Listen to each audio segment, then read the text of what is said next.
Begin with breaking news. This just in. The FBI says that South LA crime boss Eugene "Big U" Henley is now in custody.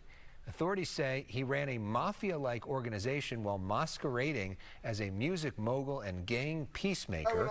Fox 11's Christina Gonzalez spoke to a rapper who worked with him. She joins us live with a story you'll see only on Fox 11. And this story breaking as we speak, Christina. Yeah, as a matter of fact, I am hearing that Big U and the other person they were looking for, Brian Mejia, both turned themselves in. This is developing as we speak, and as we speak, people are coming up and saying, on the one hand, that he did a lot for the community, and then there are those like this woman who say things are not what they seem. Listen to her.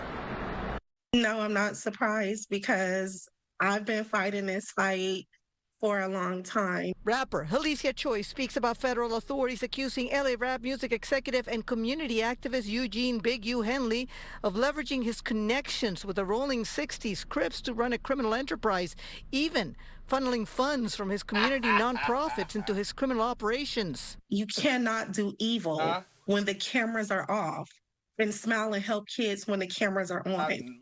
Choice, who you may have seen in rap videos like this one, says she was a budding artist when she first met him. I was just a young kid wanting to rap and wanting to live out my dream and working hard. And, you know, he really took advantage of me. I wanted to help bring donations into his nonprofit development options. And with that being said, he just wanted to take over. He wanted to bully me. He wanted to control me. And when I wouldn't allow that, that's when he started jumping on me and beating me, extorting me, threatening people not to work with me.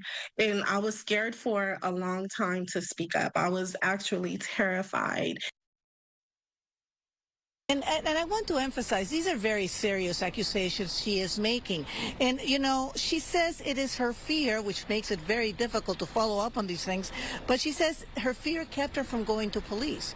She did not file police reports, but that she did try getting a restraining order at one point. Now, what the feds, and we'll go to his photo again because it's hard to see him as a person that the feds are saying what he did when we are used to seeing him in such a different light. What they're charging him with has nothing to do with what she is accusing him of. The charges do not include anything of what she's saying, but they do say that part of the investigation involves the murder of another young rapper back in Las Vegas. Back in 2021, I talked to police in Vegas, and they told me over the phone that the murder was over, are you ready for this? A diss, that he had written something in a song supposedly talking bad about Big U, and that is why he ended up getting murdered. That's what the police were telling me. So it's just still developing. There's going to be a lot more to this whole thing, but we can tell you he has turned himself in, and I'm sure a lot of people are waiting to hear what he has to say about this, including us. I'm Christina Gonzalez, live, Hayden Park. Back to you guys in the studio. And Christina, there's a connection to Shaquille O'Neal as well, right?